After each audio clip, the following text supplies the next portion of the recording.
Earlier this morning, Ted Williams told us more about his incredible journey from an Ohio roadside to the center of the national spotlight. Of course, the thing is, we never would have met Ted if not for one curious journalist at a local newspaper. This is the man that made it all happen. This is the man that featured my story with the Columbus Dispatch. Man, I just get emotional. That's all I love you, bro. And that man is Doral Chenoweth, the videographer for the Columbus Dispatch, and his report went viral on YouTube and got the world talking about.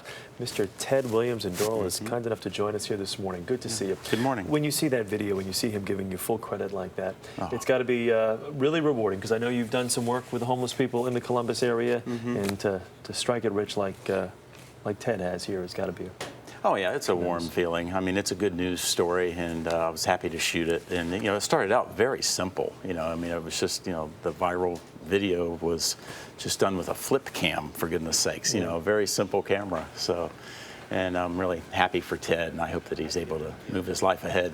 And you were there, actually. You were at the reunion yesterday when he met up with his mom, Julia. What was that like to witness that reunion? That was an incredible moment. It was 4 or 5 minutes that I was able to watch, as most of us were, and he, just him running down the hall saying, "Mama, Mama, Mama," and then the tight hug. And then, after about 2 or 3 minutes of their conversation, once the tears sort of dried up, she became a mom to him again, and she was telling him, hey, don't blow it again. You've got to keep your life together. Let's play a quick clip of a moment with Ted and his mom from yesterday. I just lost it. It finally got to that moment where the armpits started sweating and everything, and she just sat there and was like, "Hi." Yeah, it was beautiful. It was a beautiful moment. You mentioned she though quickly turned into a mom again. We saw a little bit of that this morning when she was here. She is one strong lady, and she expects her son to really make good on this. But she's not, 100% that it's going to turn, continue along this golden road. What's the feeling that you get? She is a strong woman, and I think she kind of represents a lot of women, a lot of mothers whose sons have gone wrong, and yet she's seen him come back home, and she wants him to have the best life possible, and she's not going to put up with any funny business from him, I'm sure.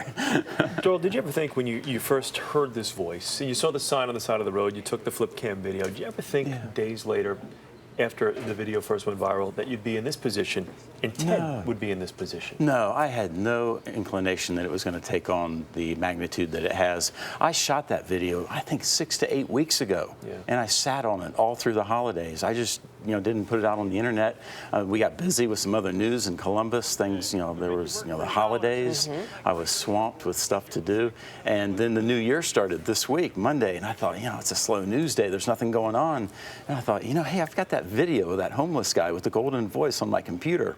And, I checked it over, and I put it on dispatch.com, and it sat there on Monday. It didn't have a whole lot of traffic, and then Tuesday it just took off. It absolutely took off. So, and walk us back through how this happened. You were kind of driving by with your wife, so you come across him, and then you went back and shot the video. And then after it sat in your drawer for 6 or 8 weeks, did you ever think about what had happened to that guy with the golden voice? I wasn't real happy with the video from a technical standpoint. I didn't think it had much of an ending. And so I often thought, I wonder if he's back out there. I might go talk to him again on camera, not stage the first part again, but just talk to him and try to find a better ender. But I never saw him again out there at the interchange. He was there. My wife saw him one day, but I never saw him again. So, so I wasn't able to retape it.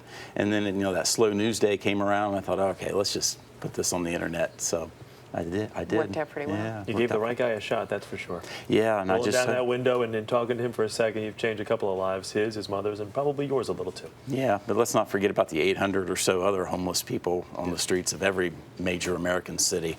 And, Ted Williams' story is a wonderful one. A week ago, he was sleeping in a tent, and now he's sleeping in some New York City hotel. A lot of people out there who need help. It's a good message and a good reminder. Doral Chenoweth, thanks. You're Great welcome. to have you with us. Thank you.